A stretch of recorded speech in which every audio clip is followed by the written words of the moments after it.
Bien, bonjour à tous, Emmanuel de Montbron, sylviculteur, administrateur au syndicat des sylviculteurs au CRPF. Alors je sais qu'il faut faire vite, mais je voudrais quand même prendre 2 secondes, comme l'ont fait mes prédécesseurs, pour remercier Henri Husson du CRPF et Richard Emeria de Forêt Logistique Conseil, parce que je crois que c'est un travail extrêmement intéressant qui a été fait.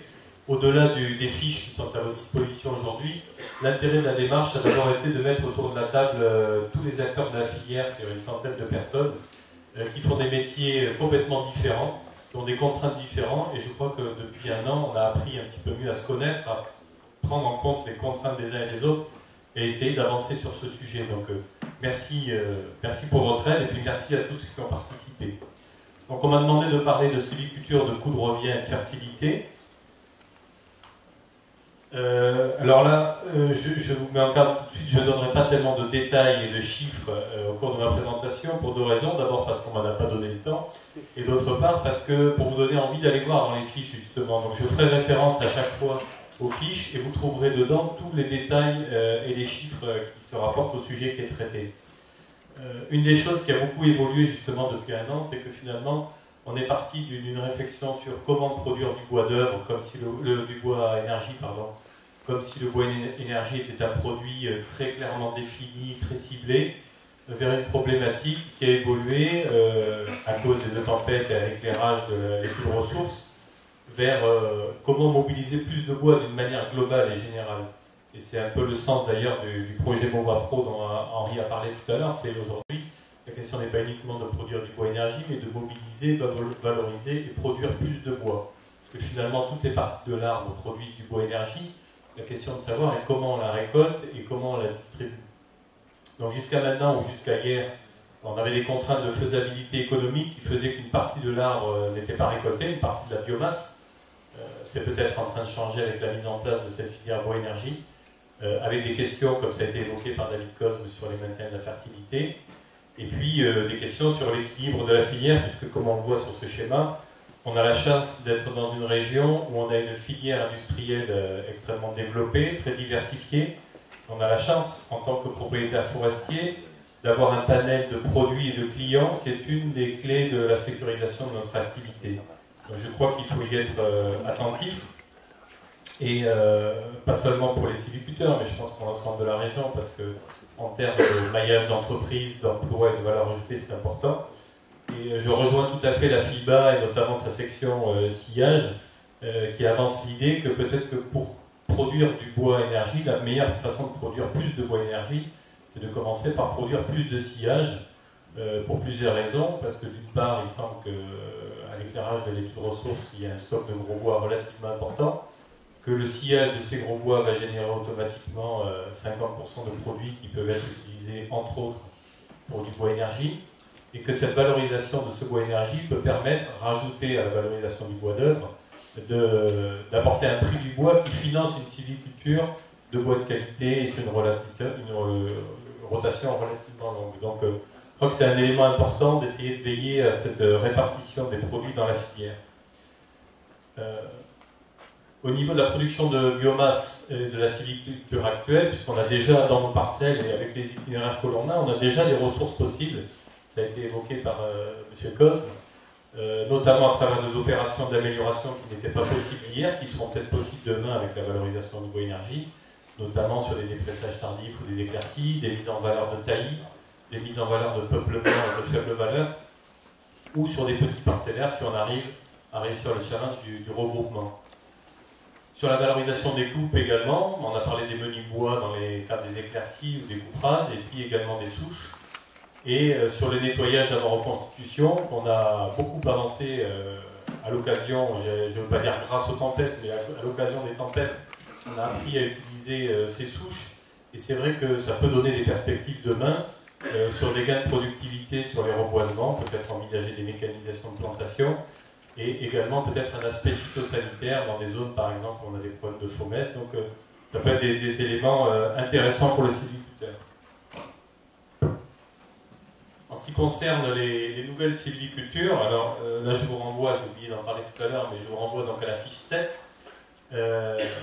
Donc en gros, j'ai tout mis ensemble, boisement dédié ou semi-dédié, parce que finalement on s'aperçoit en avançant que les dispositifs se ressemblent beaucoup, et c'est surtout une décision qui intervient soit au moment de l'éclaircie ou à 20-25 ans qui va faire la différence.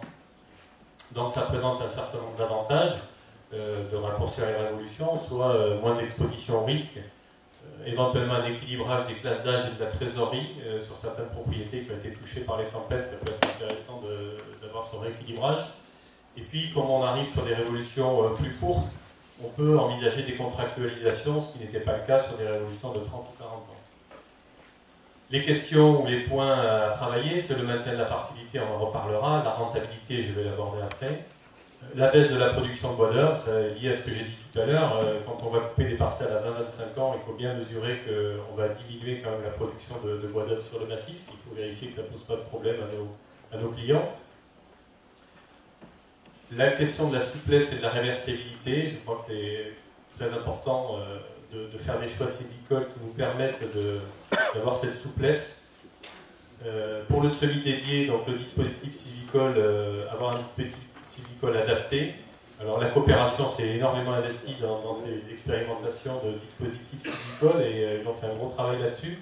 Mais je crois qu'il y a encore des choses à travailler. On n'a pas trouvé la manière de mettre plus d'arbres sur une parcelle sans gêner ceux qui vont rester et sans avoir des inconvénients au moment de l'exploitation. Donc je crois qu'il y a encore du travail à faire là-dessus. Et puis il reste le problème du statut fiscal aussi dans le cas de coupe avancée, puisque si on coupe avant la date de l'exonération trentenaire, un coup du statut fiscal. Sur les TCR ou les TTCR, je passe rapidement parce que finalement, avec l'expérience à l'étude, on s'aperçoit que c'est quelque chose qui est réservé à des essences et des stations très productives, avec une rentabilité qui semble ne pas être démontrée à ce jour, on en reparlera tout à l'heure dans les calculs économiques, et puis qui pose aussi la question du statut de la production, est-ce qu'on est dans une production agricole, forestière, avec les incidences que ça peut avoir en termes de PAC, de fiscalité, etc.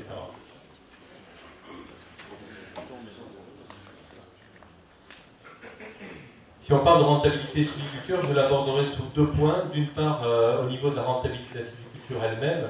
Donc là, on a différentes méthodes de calcul, le coût de revient moyenné sur la vie du peuplement, le taux interne de rentabilité, et l'annuité constante équivalente, qui est le calcul qui a été retenu par les ingénieurs du CRPF, Sébastien Bruno qui avait initié ce calcul, ce travail, et Cécile Maris qui a repris le flambeau.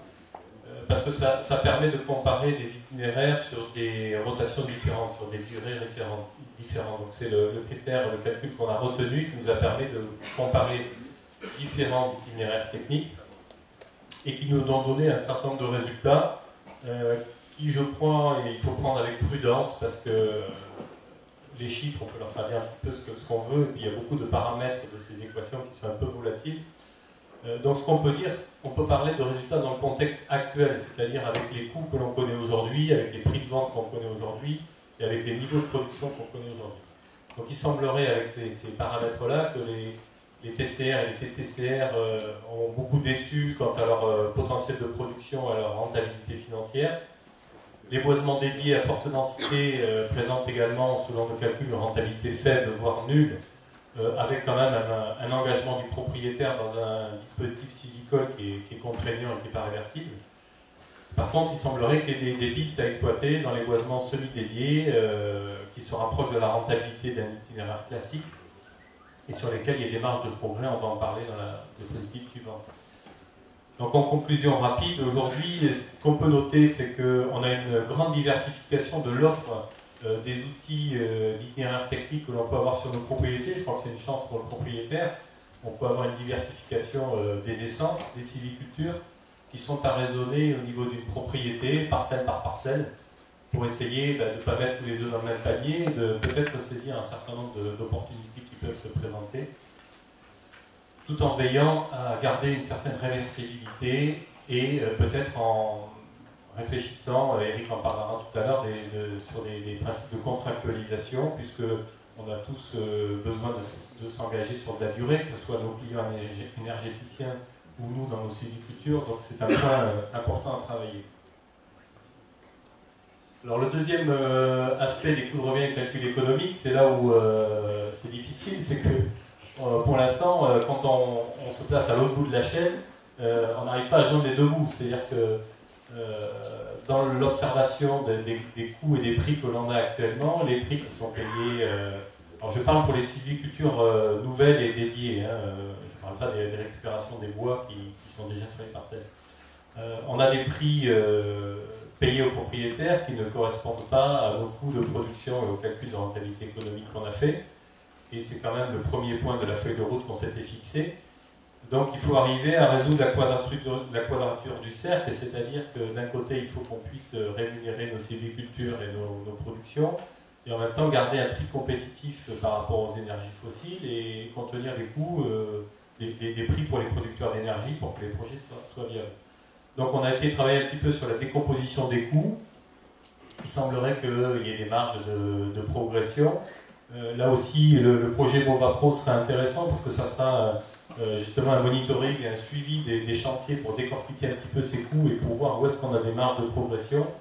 Il nous semble qu'on peut travailler sur les rendements à l'hectare, sur la mécanisation d'exploitation, sur la taille des chantiers en passant par les regroupements, et puis sur les distances au lieu de consommation. Donc tous ces éléments doivent pouvoir nous permettre d'aider à contenir les coûts de mobilisation pour pouvoir, à un bout de la chaîne, rémunérer le propriétaire et à l'autre, garder des projets bois énergie qui restent compétitifs. Alors la fertilité, bon, c'est la grande question. David Coz m'en a parlé tout à l'heure. Donc je vous renvoie à la fiche 8. Il y a quand même pas mal d'expérimentations qui sont en cours depuis un certain nombre d'années. Hein. On n'a pas attendu le bois énergie pour se pencher sur ces expérimentations. Donc il y a des essais qui sont suivis depuis longtemps dans le cadre de climat, GIS, plan maritime du futur, etc., sur la fertilisation, sur les impacts du prélèvement des rémanents. Il y a des résultats déjà concernant les itinéraires classiques, même si on n'a que 15 ans de recul entre guillemets, c'est déjà intéressant. C'est des essais qu'il faut continuer à suivre. On a des essais aussi qui sont maintenant assez fiables sur l'optimisation de la fertilisation. Par contre, sur les nouveaux itinéraires techniques, il reste encore pas mal de questions sur l'évolution de la fertilité, d'où l'intérêt de la mise en place d'un monitoring à mettre en place avec PEFC, GIS, Plan du Futur, l'INRA, dans les programmes Fortius, etc.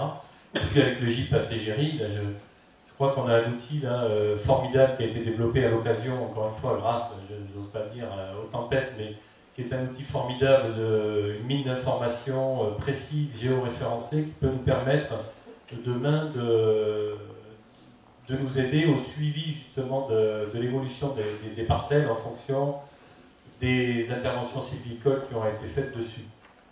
Je crois qu'on aurait intérêt à réfléchir à développer cet outil au niveau de la filière.